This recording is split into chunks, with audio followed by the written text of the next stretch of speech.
Hey guys, welcome back to another video. This is Anushri Agrawal and you're watching channel UNICOM.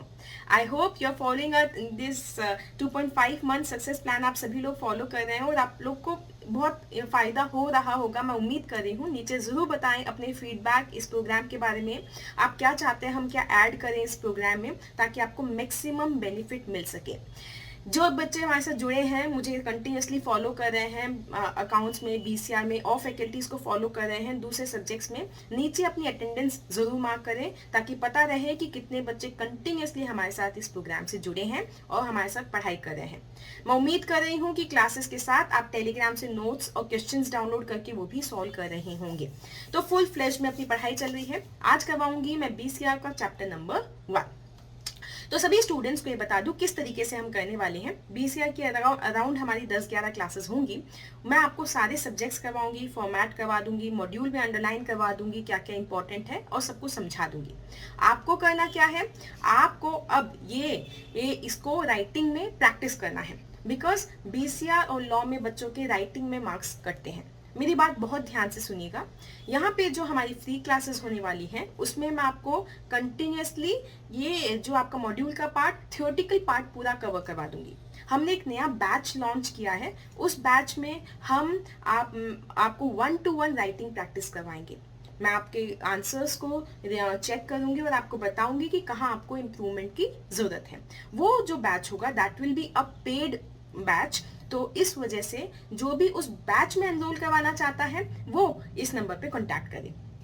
लेकिन जो हमारी YouTube पे class होने वाली है वो कम्प्लीटली फ्री ऑफ कॉस्ट है. उस क्लासेस में हम थ्योरी पूरी अच्छे से कवर करेंगे. आई होप कोई कंफ्यूजन नहीं है आपको. तो जो बैच में एनरोल करवाना चाहते हैं BCR के राइटिंग प्रैक्टिस के बैच में, वो एनरोल करवा सकते हैं. शुरू करती हूँ कम्युनिकेशन. जो ये अपना 30-35 मिनट या 45 मिनट्स का ये जो वीडियो होगा, फुल अटेंशन और कंसंट्रेशन के साथ, फोकस के साथ बैठिए और पूरा ध्यान से हम इसको पढ़ेंगे. कम्युनिकेशन क्या है, ये ही हमको पूरा BCR सिखाता है कि how we can communicate effectively in official environment. So हम यहाँ पे क्या क्या सीखने वाले हैं. देखिए, what is the process of communication. मैं जो स्टूडेंट्स नए हैं, मतलब जो स्टूडेंट्स जिनके पास नए मॉड्यूल हैं उनको तो कोई तकलीफ नहीं होगी. जिनके पास पुराने मॉड्यूल हैं उन स्टूडेंट्स को बताऊंगी कि इनमें हल्के फुल्के चेंजेस हैं.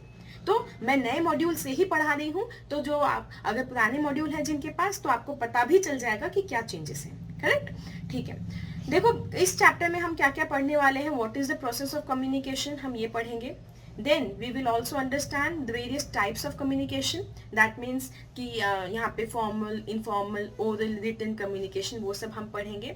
Then structures and networks in communication. तो line network हो गया, जो अलग अलग networks हैं, wheel and spoke, वो सब यहाँ पढ़ेंगे. Techniques of skilled communication and barriers in communication. ये यहाँ पे पढ़ने वाले इतना छोटू सा चैप्टर है. One by one शुरू करते हैं. What is communication? देखो, communication is it comes from a Latin word communicare that means to share. So basically हमेशा याद रखना, communication को आप याद करोगे तो किन पॉइंट्स में याद करोगे. First point, it is a process. कभी भी कुछ भी याद करो थ्योरी के अंदर, हमेशा पॉइंट फॉर्मेट में याद करना ताकि वो ज्यादा देर आपके दिमाग में रजिस्टर्ड रहेगा. First of all, communication is a process. Second, process of what, exchanging. Exchanging what? Exchanging information, idea, thought, feelings, emotion, है ना. तो information, idea, thought, feelings, emotions, ये सब आप क्या कर रहे हो, एक्सचेंज कर रहे हो. उसका क्या है, प्रोसेस है communication. You are exchanging it through what, you are exchanging these through speech, signal, writing और बिहेवियर. इसके थ्रू आप क्या कर रहे हो, एक्सचेंज कर रहे हो, बोल के, लिख कर या फिर सिग्नल देकर, जेस्चर्स के थ्रू. तो वो सब करते हो, उससे हम कम्युनिकेशन कहते हैं. तो हमारे इसमें 4 पॉइंट्स हो गए. It is a process of exchanging ideas, thought, belief, emotion, feeling etcetera through speech, signal, writing और बिहेवियर. ठीक है, ये हो गया. देन ये पूरा इसमें प्रोसेस स्टेप बाय स्टेप समझाया कि एक सेंडर है, ठीक है. सेंडर एनकोड किया मैसेज को, ठीक है, and then encode the message and send it through a medium to a receiver, है ना, who will decode the message and process the information and send back the feedback. response क्या है, ये feedback है, feedback to the speaker. तब जाके communication complete होगा. it is a two-way process. ऐसा नहीं कि सिर्फ सेंडर ने रिसीवर को भेजा, बल्कि रिसीवर भी सेंडर को क्या भेजता है, फीडबैक भेजता है, उसे हम कम्युनिकेशन कंप्लीट बोलते हैं। ये भी समझ गए आप, बहुत आसान था। आके समझ में आए पूरे पैराग्राफ में क्या याद रखना है, पूरी कोशिश करना थ्योरी सब्जेक्ट्स में कि जो दिया हुआ है टेक्स्ट आपको दिया हुआ है उसमें से आप सिर्फ इंपॉर्टेंट पॉइंट्स को शॉर्टलिस्ट कर लो कि ये इंपॉर्टेंट है, हाईलाइट कर लो, और फिर नेक्स्ट टाइम जब सेकंड रीडिंग करोगे तो सिर्फ वो इंपॉर्टेंट पॉइंट्स ही पढ़ना, पूरा नहीं पढ़ना पड़ेगा। पहली बार line to line word to word पढ़ना, दूसरी बार सिर्फ इंपॉर्टेंट पॉइंट्स को पढ़ना। देखा मैंने कैसे मार्क किया, ठीक है। नेक्स्ट आता है टाइप्स ऑफ कम्युनिकेशन। तो communication can be divided, they are broad categories of communication. अगर जो चैनल आपने यूज किया है, जैसे हमने पढ़ा था थ्रू स्पीच, राइटिंग और सिग्नल, बिहेवियर एटसेट्रा, तो जो चैनल हमने देखे थे उस चैनल के बेसिस पे कम्युनिकेशन को हम तीन में डिवाइड करते हैं। ध्यान से देखिए, उन चैनल्स के बेसिस पे कम्युनिकेशन को मैं तीन में डिवाइड करती हूँ on the basis of channel. It can be verbal, non verbal और visual communication. Then on the basis of purpose and style, इनके बेसिस में कम्युनिकेशन को दो में डिवाइड करती हूँ, फॉर्मल या फिर इनफॉर्मल कम्युनिकेशन। आपके सामने है सारे, ठीक है। अब इनको डिटेल में हम थोड़ा सा देखेंगे, इसमें से क्वेश्चन बन सकते हैं। देखो ये वाला नया पोर्शन ऐड हुआ है, difference between general English and business English. Basically general English is a way to day English, we communicate, converse through general English, but business English is more concrete. Business English is more specific. Business English मतलब in less word you try to speak more, and that too very specific things, particular things you mention, है ना. It has to be polite, है ना. It has to be within the protocols of the business organization. वो सब चीजें यहाँ पे देखते हैं. कॉम्प्लेक्स है, सिस्टमैटिक होती है थोड़ी सी, ठीक है, स्ट्रक्चर्ड होती है. Okay fine. इसको रीडिंग मार लेना, ये हो जाएगा काम. नाउ आता है वर्बल कम्युनिकेशन. ध्यान देना वर्ड्स पे. वर्बल मतलब use of words, that is verbal communication. When ever you use words, चाहे बोले हुए वर्ड या स्पोकन वर्ड्स या फिर रिटन वर्ड्स, इसे हम कहेंगे वर्बल कम्युनिकेशन. तो यहाँ पे हो गया verbal communication is basically the use of words and language to deliver the message, that is verbal communication. इसमें आता है एक रिटन और एक आता है ओरल. ध्यान से देखो, रिटन मतलब रिटन वर्ड्स जहां होते हैं, जैसे फॉर एग्जांपल आपके letter, document, email, report, handbook, brochures etcetera. ठीक है. उसके बाद कोई एसएमएस आपने किया, वो सब रिटन कम्युनिकेशन हो गए. अगर बिजनेस इंटरेक्शंस की बात करें तो contracts, memos, press release, formal business proposals. ये ठीक है, मैं अंडरलाइन कर रही हूँ, उसी तरीके से आप भी मॉड्यूल में अंडरलाइन कीजिएगा, मॉड्यूल से ही पढ़ना है. देन क्या इंपॉर्टेंट है रिटन कम्युनिकेशन में? द राइटिंग स्टाइल, ग्रामर, आप क्या ग्रामर यूज कर रहे हो, आपकी वोकैबुलरी, आपकी हैंड राइटिंग, आपकी क्लैरिटी. ठीक है, ये मायने रखेगा रिटन कम्युनिकेशन की इफेक्टिवनेस पे. अगर आपकी हैंड राइटिंग अच्छी है, आपकी ग्रामर अच्छी है, आपने सही अप्रोप्रिएट वर्ड्स यूज किए हैं, देन आपकी style, writing style it is appropriate, in that case the communication will be effective. So oral communication is through spoken words, either face to face, telephonically, voice chat. ये सब examples आप देखोगे, आप बात कर रहे हैं किसी से, that is known as oral communication. Oral communication में non verbal form, मतलब आप जब बात करते हैं आपकी टोन कैसी है, आपके expressions कैसे हैं, आपकी body language क्या है उस समय, वो सब भी बहुत ज़्यादा मायने रखेगा. आपकी स्पीच क्लियर है या नहीं है, आप बोलना कुछ चाह रहे थे, अगले ने सुन कुछ और लिया, समझ कुछ और लिया, तो कम्युनिकेशन इफेक्टिव नहीं होगा. तो it is like depends on clear speech, tone and body language, visual cues etcetera. ध्यान देना मेरी बात, रिटन कम्युनिकेशन में नॉन वर्बल क्यूज का इतना रोल नहीं रहा क्योंकि आपने लिख के दिया है. ओरल कम्युनिकेशन में नॉन वर्बल कम्युनिकेशन का इंपॉर्टेंट रोल रहता है. समझ में आया? So you know it is सबसे easy. What whenever you need something, first of all you speak it out, है ना. तो that is, it is the easiest, fastest, most successful. Yet it is only 7% of human communication. मतलब easiest है, fastest है, most successful है, लेकिन सिर्फ 7% है. क्यों? क्योंकि लोग नॉन वर्बली, है ना, हम अभी बात करेंगे नॉन वर्बल के बारे में, नॉन वर्बली लोग ज्यादा कम्युनिकेट कर लेते हैं through science, through gestures, through behaviour, ज्यादा कम्युनिकेशन होता है. ठीक है, you can use less voids and you can say lot of things without even saying. So it is not what you say, it is basically how you say it. समझ में है, आसान है. So verbal communication we are talking about written communication and oral communication. Now I move on to the next part, that is non-verbal communication. I love this part. Okay, sorry, there are certain things that is these are added now. These essentials of oral communication पहले, पुराने बच्चे ध्यान दो, ये पहले नहीं था, नए मॉड्यूल में डाला है, इंपॉर्टेंट है, क्वेश्चन आ सकता है, स्टार मार्क कर लो क्योंकि इस ऐड हुआ है. क्या है, प्रोनाउंसिएशन कैसे कर रहे हो, ठीक है. आप गवर्नमेंट को ऑर्नामेंट बोलोगे तो लोगों को नहीं समझ में आएगा कि किसके लिए बात कर रहे हो, ठीक है, क्लैरिटी नहीं आएगी. Listening and conversation. When you are communicating orally, you need to listen also, because a good listener is a good speaker. A good speaker has to be a good listener. So conversation, spoken grammar, the grammar that you are using, you want to say that I will go to gym tomorrow and you are saying I went to the gym. तो आपने will go की जगह went use कर लिया, तो message तो clear नहीं हुआ. People understood कि आपने आज गए थे, ना कि आप कल जाने वाले. करेक्ट. वोकैबुलरी है ना, क्या वर्ड्स आप यूज कर रहे हो, you need to use appropriate words जहाँ पे उस समय, क्योंकि many words they have different connotations, like when you say slim, you say thin, you say weak, these have similar meanings but they have different connotations. ठीक है, you say fat, you say obese and you say healthy, these may have different similar meanings but different connotations. अलग explain करते हैं. जैसे माइजर, आप किसी को माइजर बोलो या किसी को बोलो कि कॉन्शियस स्पेंडर है ना, तो दोनों में मीनिंग सेम है लेकिन अलग तरीका. One is more offending, other one is not offending, है ना. It is a compliment. Similarly इसलिए आपको वोकैब आप किस तरीके से यूज करोगे, हम वोकैबुलरी वाले चैप्टर में अच्छे से पढ़ेंगे. Noticing language, you have to notice. दोनों चीज़ें हैं कि किस समय बोला जाए, कितना बोला जाए और क्या बोला जाए, वो सब चीज़ें हैं. Presentation and face to face interviews, ये इंपॉर्टेंट पार्ट है, सब लोग ध्यान देंगे और इसको अच्छे से कवर करेंगे. ठीक है. अब देखिए, पहला प्रोनाउंसिएशन के बारे में इन्होंने दो चीज़ें यहाँ पे मेंशन की है. ग्रामर की इंपॉर्टेंस, तो ग्रामर की इम्पोर्टेंट, प्रोनाउंसिएशन की इम्पोर्टेंस और एक्सेंट की important. Everyone has a different accent, and especially when you belong to different nations or different geographical regions, then you are supposed to have your local accent. So that the accent will play an important role in conveying the message, है ना. Okay.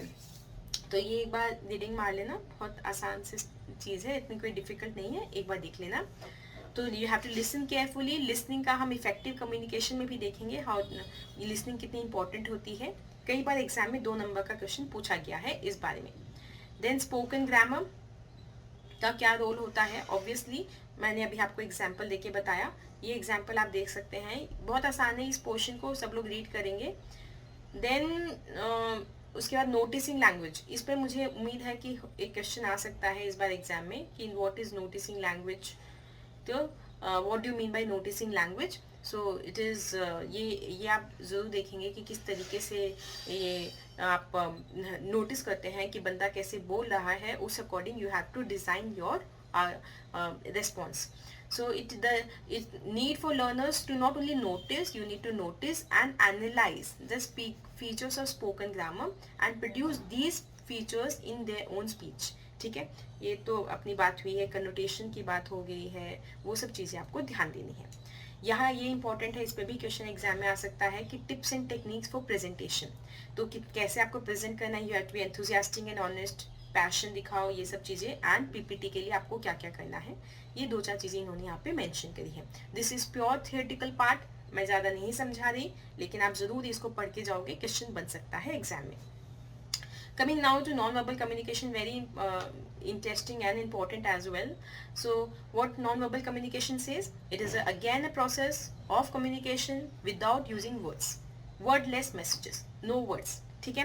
अब ध्यान देना, this non verbal communication, these actually play a very important role in communication. How, देखो, जैसे oral communication या फिर written communication या फिर कोई भी वर्बल कम्युनिकेशन, इसको ये नॉन वर्बल कम्युनिकेशन कॉम्प्लीमेंट भी करता है कई बार और कई बार कॉन्ट्रडिक्ट भी करता है.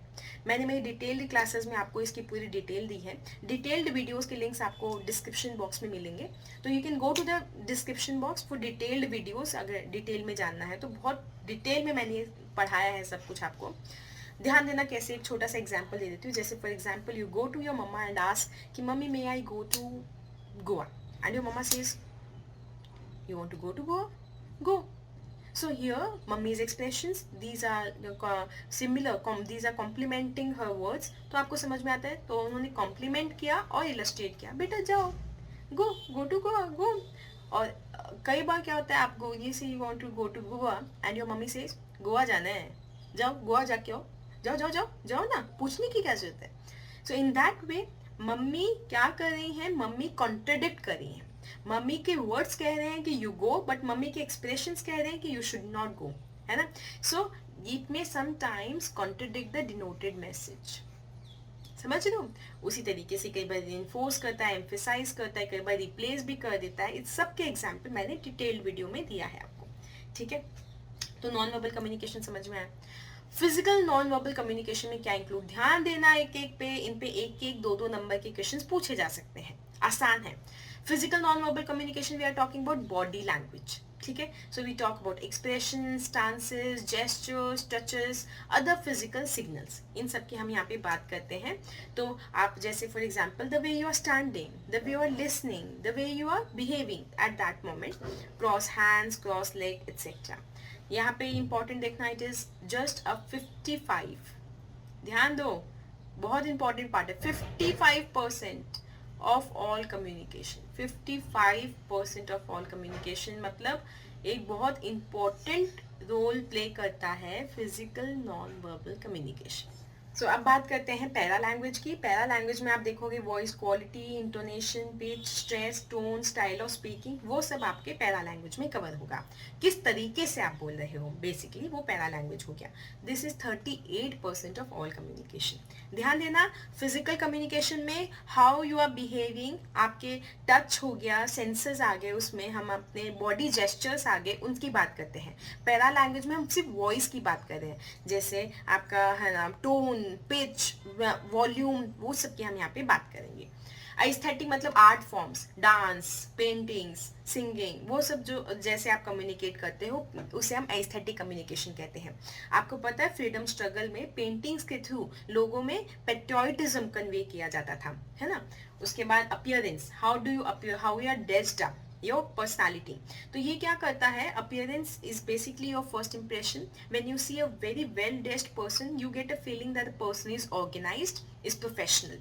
When there is a shabbily dressed person is standing before you, so it makes you confused कि whether the person is organized or not and what kind of personality the person is showing. तो वैसा सब, तो आप समझ सकते हो appearance अपने आप में कुछ convey करता है. Symbols, religious symbols, you are carrying Hanuman ji ka locket or your cross or something like that. Status or ego building symbols like you are wearing, you are carrying a Gucci ka bag or LV ka bag or something, that is ego building symbols etc. Visual communication मतलब जैसे for example आप class में pie chart बनाते थे, graph बनाते थे, आपकी presentation में पीपीटी में आप लोग को कुछ लिखना नहीं पड़ता. अगर आपने कुछ ग्राफ में दिखाया है या फिर कोई पिक्चर में दिखाई है, तो कोई भी टाइपोग्राफी है, साइन हो गए, ड्राइंग होगी, ग्राफिक्स डिज़ाइन हो गया, ये सब क्या है, विजुअल कम्युनिकेशन. आपको जैसे for example when you go to the airport, many times for rest room और washroom you will find an image. जिस इमेज को देख के आप समझ जाते हो कि यहाँ पे वॉशरूम है, यहाँ पे रेस्ट रूम है, this is for ladies, this is for gents, यहाँ पे पानी है, वाटर है. तो वो सब क्या है, सिंबल, साइंस है वो. तो उससे भी कम्युनिकेशन हो रहा है, इसे हम विजुअल कम्युनिकेशन कहेंगे. तो बहुत इससे भी क्वेश्चन पूछे गए हैं. इट में रिप्लेस द रिटन कम्युनिकेशन. इतने स्ट्रॉन्ग होते हैं कि क्या कई बार रिटन कम्युनिकेशन नीचे लिखने की भी जरूरत नहीं पड़ती. जैसे आपके साइंस हो गए, आप जब ना रोड्स पे जो लगे हुए होते हैं, है ना, वो सब हो गया. Then it's a powerful medium to convey the message, audio, video, visual media. Then visuals like graphs, pie charts, other, these are very, these are used in official presentation. समझ में आया. Okay. So moving on to the next part, it is the effect formal and informal communication. ध्यान देना मेरी बात, formal communication क्या होता है, जो आप एक organizational setup में करते हैं, जिसमें आपके एक hierarchy होती है, positions होती है, authority होती है, उसे हम formal communication कहते हैं. फॉर्मल कम्युनिकेशन मतलब आप एक ऑर्गेनाइजेशन में सुपरवाइजर सबऑर्डिनेट इनके बीच में कम्युनिकेशन हो रहा है, टीम्स के बीच में कम्युनिकेशन हो रहा है फॉर अ पर्पस, है ना, for the purpose of organisation, उसे फॉर्मल कम्युनिकेशन कहते हैं. ये आप रीडिंग मारोगे, मैं एक एक ऐसे थोड़ा बहुत आपको बता देती हूँ और आप अच्छे से पढ़ोगे. It is both oral and written. Vertical कैसे हो गया, एक सबॉर्डिनेट और सुपीरियर के बीच में कम्युनिकेशन हुआ, उसे वर्टिकल कम्युनिकेशन बोल लेंगे. हॉरिजॉन्टल कैसे हो गया, सबॉर्डिनेट के बीच में कम्युनिकेशन हुआ, वो हॉरिजॉन्टल हो गया. या फिर सुपीरियर मतलब डिपार्टमेंटल हेड्स के बीच में कम्युनिकेशन हुआ. Finance manager is talking to marketing manager, that is horizontal communication. Diagonal communication कैसे हुआ, ये फिनेंस मैनेजर है, ये फिनेंस मैनेजर का सबॉर्डिनेट है, ये मार्केटिंग मैनेजर है, ये मार्केटिंग मैनेजर का सबॉर्डिनेट है. तो ये फिनेंस मैनेजर जब मार्केटिंग मैनेजर के सबॉर्डिनेट के साथ कर रहा है तो उसे हम क्या कहेंगे, डायगोनल कम्युनिकेशन. तो between employees at different levels of organisational hierarchy, employees हैं लेकिन अलग अलग लेवल पे हैं, तो वो आपस में कम्युनिकेट करेंगे. स्पेशल चीज देखो यहाँ पे, क्रॉस फंक्शनल मतलब एक फाइनेंस फंक्शन में है, एक मार्केटिंग फंक्शन में है, और क्रॉस फंक्शनल कम्युनिकेशन हुआ है, उसे हम डायगोनल कम्युनिकेशन कहते हैं. ठीक है, डायरेक्ट बात हो गई. डिले रोकता है, ये सिर्फ जल्दी से कम्युनिकेट कर लिया.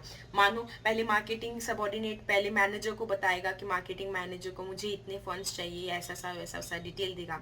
फिर मार्केटिंग मैनेजर फिनेंस मैनेजर से बात किया, फिर फिनेंस मैनेजर ने जो डाउट्स रखे वो मार्केटिंग मैनेजर को बताए, फिर मार्केटिंग मैनेजर ने सबऑर्डिनेट को बताया. तो it will be a long process. ये डायरेक्टली बात कर लेंगे तो इतना फंड्स जल्दी रिलीज हो जाएंगे. क्लियर. इनफॉर्मल मतलब ग्रेप वाइन कम्युनिकेशन, मतलब क्विक कम्युनिकेशन, कैजुअल कम्युनिकेशन. आपने अपनी फ्रेंड्स से बात की, मम्मी से बात की, या फिर ऑफिस में भी आप अपने फ्रेंड्स से बात कर रहे हैं, अपनी कोलीग से फ्रेंड की जैसे कि आज पार्टी में चलें क्या, आज इधर जाएंगे, या उसने ऐसे किया या वैसे किया, गॉसिप्स कर रहे हैं. तो वो सब क्या पार्ट है, इनफॉर्मल कम्युनिकेशन, जहाँ पे कोई अथॉरिटी नहीं होती, जहाँ पे कोई हायरार्की नहीं होती, कोई पोजिशंस नहीं होती, उसे हम इनफॉर्मल कम्युनिकेशन कहते हैं. सबसे इंपॉर्टेंट बात, it is casual, it is friendly and it is unofficial. Okay, इसे इनफॉर्मल कम्युनिकेशन कहते हैं. इसे ग्रेप वाइन भी कहा जाता है. ये सब ये इंपॉर्टेंट है, यहाँ पे क्वेश्चन पूछा जा सकता है. देखिए, employees in organisation they interact with each other other than your official communication. This is known as grapevine, मतलब gossip in office. Grapevine क्यों कहते हैं, जैसे एक अंगूर के गुच्छे में आप पता नहीं लगा सकते कि पहला अंगूर कौन सा है और आखिरी अंगूर कौन सा है, वैसे ग्रेप वाइन कम्युनिकेशन में you can not find out कि किसने बात स्टार्ट की थी, because it spread so fast and it's a gossip basically. ठीक है. Okay, so this is done. Now come we move on to the networks in communication. सबसे पहले होता क्या है, नेटवर्क का मीनिंग क्या होता है पता होना चाहिए. मेथड एंड पैटर्न जो यूज होता है इंफॉर्मेशन पास ऑन करने के लिए, उसे नेटवर्क कहते हैं. ठीक है. अब कॉमन नेटवर्क्स कौन कौन से हैं जल्दी से देखो. वर्टिकल नेटवर्क अभी बताया था, जो फॉर्मल कम्युनिकेशन में हमने देखा था, सुपरवाइजर एंड सबऑर्डिनेट, फीडबैक वापस से हो रहा है, वो होता है. ओके. सर्किट नेटवर्क मतलब एक तरीके से हॉरिजॉन्टल नेटवर्क हो गया. दोनों कहाँ हैं, दोनों सेम लेवल पे हैं. ध्यान दीजिए, two person communicate with each other, two people interacting, these are placed at same hierarchical level. ये इंपॉर्टेंट है, सेम लेवल पे हैं, सेम हायरार्किकल लेवल पे हैं, इसलिए इसको सर्किट नेटवर्क कहते हैं. तो इसको बेसिकली मैं ऐसा भी बोल सकती हूँ. ठीक है. Okay, next come this chain network आपने पढ़ा होगा, स्केलर चेन है ना, गैंग प्लैंक. आपने 11th क्लास में हेनरी फ्योल के 14 प्रिंसिपल्स में गैंग प्लैंक और स्केलर चेन पढ़ा होगा, है ना, चेन ऑफ कम्युनिकेशन. वैसा ही चेन है, ए बी को बोलेगा, बी सी को बोलेगा, डी को बोलेगा, डी को वापस से बोलना है, डी सी को, बी को, फिर ए को. तो it's a very long way of communication, so it is not suitable for large organisations. It takes a lot of time and it may not be clear. अब मेरी बात ध्यान से सुनो, अगर एग्जाम में नेटवर्क पूछा जाता है, क्या क्या लिखोगे, व्हाट इज दिस, जैसे चेन नेटवर्क होता क्या है, उसका डायग्राम बनाओगे, और सूटेबिलिटी, वो कहाँ सूटेबल है, या फिर क्या उसके प्रोज एंड कॉन्स मेंशन करोगे. ठीक है, ये तीन चीजें नेटवर्क के बारे में लिखोगे तो आपको फुल मार्क्स मिलेगा. Okay, so next come wheel and spoke. जिस तरीके से एक गाड़ी का पहिया होता है, व्हील होता है, उसी तरह का कम्युनिकेशन है. जो व्हील के साइड्स हैं वो सब स्पोक मतलब जो बीच में पहिया उससे जुड़े हुए होते हैं. तो ये सोल प्रोप्राइटरशिप में आपको दिखेगा मेनली ये टाइप का कम्युनिकेशन, जिसमें एक पर्सन होल एंड सोल है, वो सबको गाइड कर रहा है. फिनेंस, मार्केटिंग, एडवर्टीजमेंट, सबको वही गाइड कर रहा है, एक बंदा. ठीक है. तो ये it is not suitable for large organisations. It is basically for like one person show, मतलब सोल प्रोप्राइटरशिप के लिए ठीक है. छोटी ऑर्गेनाइजेशंस के लिए ठीक है. बाकी बड़ी ऑर्गेनाइजेशंस में you have to delegate work. ये पॉसिबल नहीं होगा. ठीक है. एक ही बंदा इंस्ट्रक्शन दे रहा है, एक ही बंदा फीडबैक ले रहा है. Now star network. This is a team network. इसे मैं टीम नेटवर्क भी बोल सकती हूँ. स्टार नेटवर्क में क्या होता है, everyone is connected to everyone. There are multiple channels of communication between all members so that everyone can interact. तो डिले नहीं होगा, जल्दी डिसीजन मेकिंग होगी. ठीक है. ओके. ये सब आपको 3 पॉइंट्स याद करने हैं हर कम्युनिकेशन के. वो होता क्या है, उसका डायग्राम, एंड थर्डली कहाँ सुटेबल है, उसके प्रोज एंड कॉन्स क्या है वो. ठीक है. ये तीनों चीजें आप लिखोगे हर नेटवर्क ऑफ कम्युनिकेशन के बारे में. Fine. Now coming next is characteristics of effective communication. ध्यान देना, मैं जल्दी जल्दी बताऊंगी, सबकी एक एक लाइन बता दूंगी. आपको रीड करना है, अंडरलाइन करना है, हाईलाइट करने हैं important points, and then it will be done. So first comes clarity.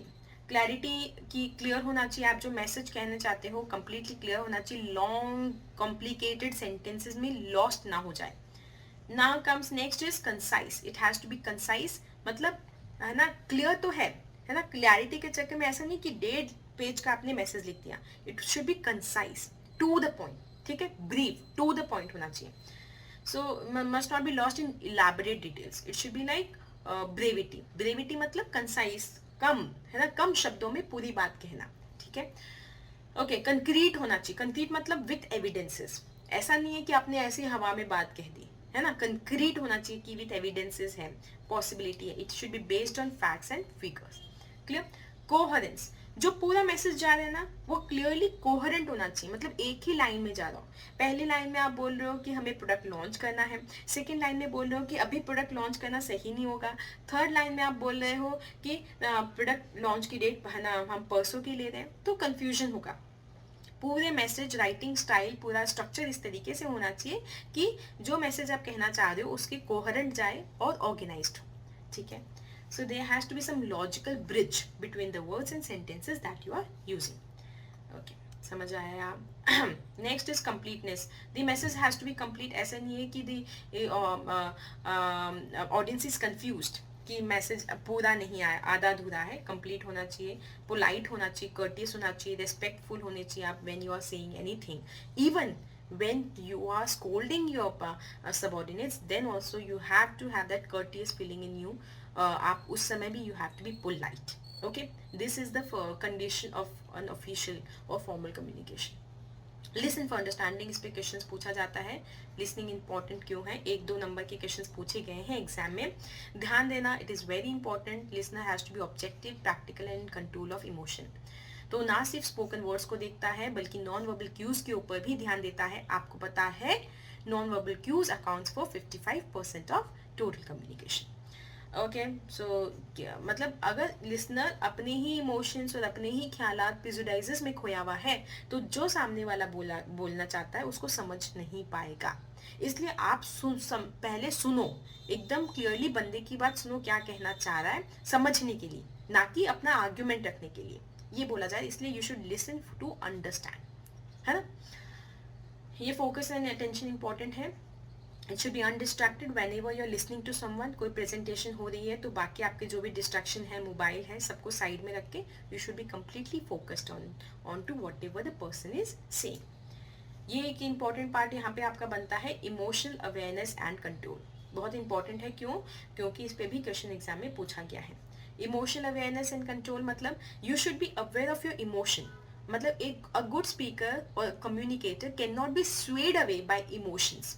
कि उसे पता ही नहीं कि उसे गुस्सा आ गया और गुस्से में पूरा काम खराब कर दिया. उसे he should be aware of his emotions, understand his emotions and can control his emotions. इतना ही नहीं, अगर वो इमोशनली इंटेलिजेंट है तो वो सामने वाले के इमोशंस को समझ सकता है, ठीक है, उनको कंट्रोल कर सकता है।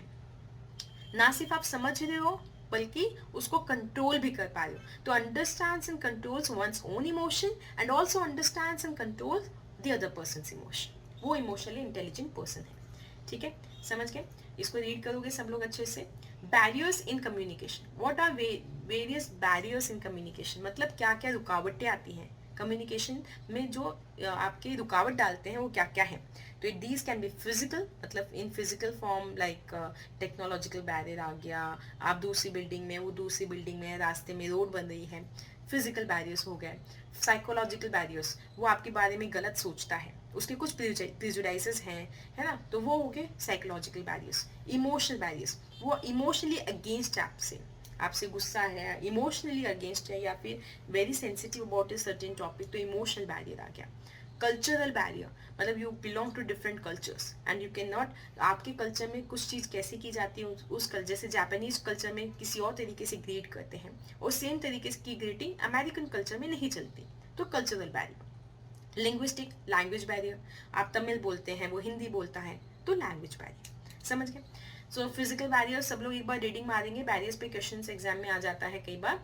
तो फिजिकल बैरियर क्या होते हैं, जो फिजिकल फॉर्म में होते हैं, जैसे इंफ्रास्ट्रक्चर हो गया, इक्विपमेंट्स, इन सब के बारे में। Organisational structure barrier, hierarchy, positional barriers जिसे कहते हैं वो हो जाएगा। लैंग्वेज बैरियर लैंग्वेज वाला हो गया। कल्चरल बैरियर आपको समझाया, ये इंपॉर्टेंट है, पढ़ोगे सब लोग। Emotional barriers is basically about anxiety, the person is jealous, anxious, worried etcetera. Attitude barriers, मतलब people have different attitudes. A person with a positive attitude can take the criticism positively and a person with a negative attitude cannot even take a review positively, correct? तो वो depend करेगा कि आपके employees की attitude कैसा है। Perception, perception कैसे आप चीज़ों को परसीव करते हैं, वर्ड को परसीव करते हैं, ये भी एटीट्यूड का ही पार्ट है एक तरीके से। लेकिन perception is basically about just the perceiving the content of the message, कि उसको कंटेंट ऑफ द मैसेज को कैसे परसीव किया उसने, अलग अलग तरीके से लोग परसीव करते हैं। साइकोलॉजिकल बैरियर्स, मतलब psychologically, sorry this is physiological, this is not psychological. Physiological will be about the person's own physique, eyesight, health, etc., hearing difficulty, etc. Technology barriers related to technology driven जो problem आती है।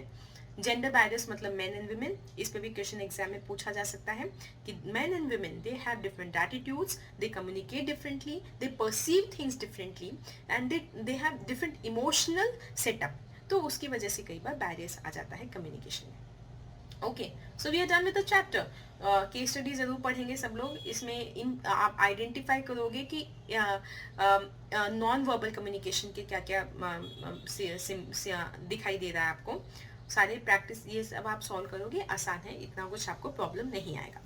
तो इस video में हमने communication chapter को revise किया। मैं जल्दी जल्दी आपको एक बार फिर से रिवाइज करवा देती हूँ। कम्युनिकेशन में हमने पढ़ा what is communication.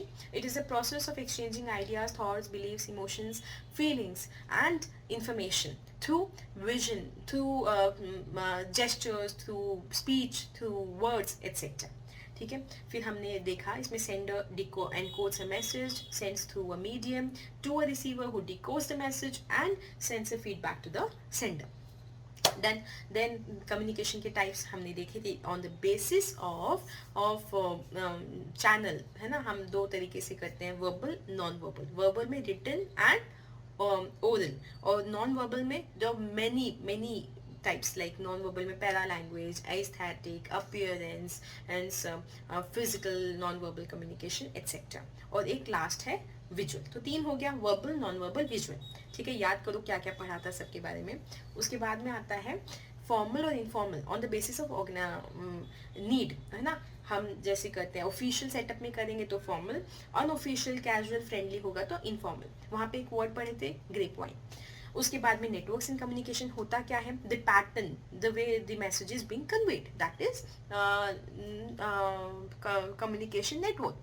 Communication network में हमने पढ़ा लाइन नेटवर्क, है ना, chain network, Then we talked about vertical network, मतलब line मतलब vertical network, chain network, circuit network, wheel and spoke network, and one we read about is जो team network था, star network. ठीक है, 3 चीजें याद करोगे, उसकी डेफिनेशन, उसका डायग्राम और उसकी इंपॉर्टेंस, नीड और सुटेबिलिटी.